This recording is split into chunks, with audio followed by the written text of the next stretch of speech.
Footsteps After the Storm, subscriber story. My subscriber told me this months ago, and it's still one of the stories that gets under my skin.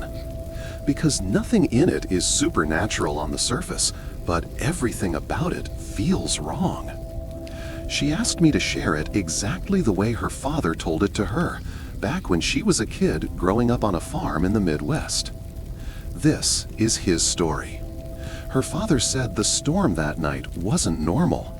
It didn't roll through the valley like storms usually did. It hung low and heavy, like something sitting on top of the sky. Lightning cracked sideways. Rain didn't fall. It slammed. By morning, the farm was soaked so deeply you could feel the mud pull at your boots like hungry hands. Still, he grabbed his jacket and walked out to check the fields. That's when everything started. Halfway down the fence line, he noticed something that made him stop so fast the mud splashed around his boots. Footprints. Bare, human, fresh. Not just one or two, not scattered. A clean, perfect line of footprints, each one sunk deep, each one placed carefully, deliberately, like someone was walking slow enough to think about every step.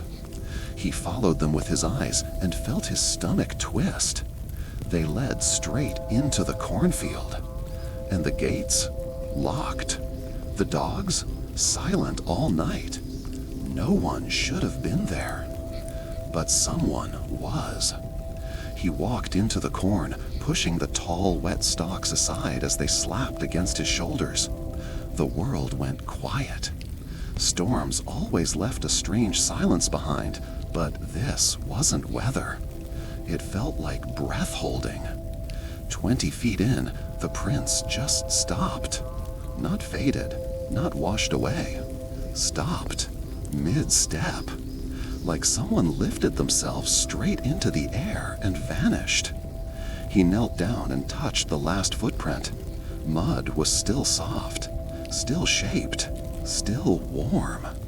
Something about that warmth made him stand up too fast. He backed out of the cornfield, feeling watched, even though the world around him was empty in the way only farmland can be. He didn't tell his wife, didn't tell the kids. He just locked the doors and made sure every window was latched. He told himself it was nothing, a prank maybe, a drifter passing through. But that night, sometime after 2 a.m., he heard it. Footsteps, soft, wet, bare. The unmistakable slap of damp skin on old wood. Someone was walking on the front porch. Not pacing, not running, standing, shifting, breathing. He sat up in bed, heart slamming in his ribs. The dogs stayed silent, which scared him more than barking ever could. He didn't move, didn't breathe, didn't turn the lights on. The footsteps never tried the door, never tapped the window. They just listened. Like the person on the porch already knew the layout of the house, already knew which room was his.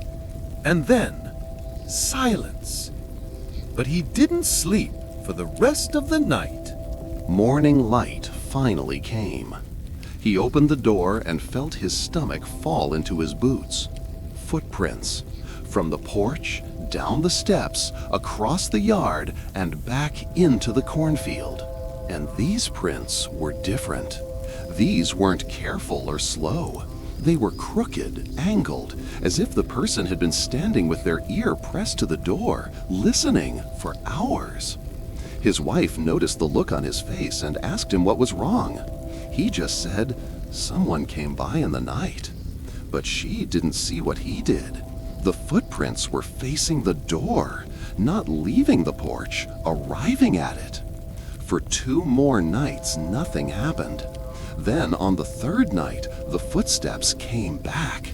He heard them again, slow, careful, stepping around the house this time. circling, never leaving the boards, like the person had learned where the quieter spots were.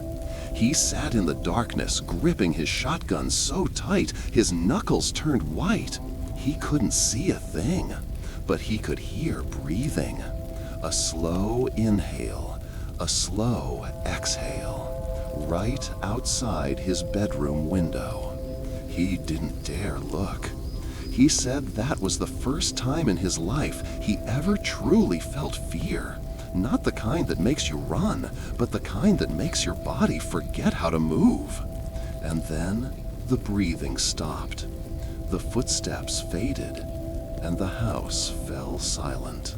The next morning, he walked the perimeter of the house, and now the footprints were everywhere, circling, stopping under windows, standing by doors.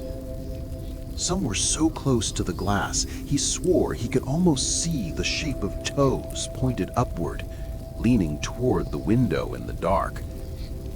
But the worst part? The last set of footprints didn't come from the fields. They came from underneath the house. Mud scraped along the edge of the crawl space, footprints emerging from darkness, not entering it, leaving it. Something or someone had been hiding under the house for days, watching, waiting, listening. And when they were done, they walked back into the corn, steps perfectly neat again, deliberate, slow, like they were saving their energy, like they knew they'd be back. My subscriber said her father only told this story once. He never brought it up again, never explained it, never said who or what those footsteps belonged to. But she remembers this. Every storm after that night, he checked the fields alone.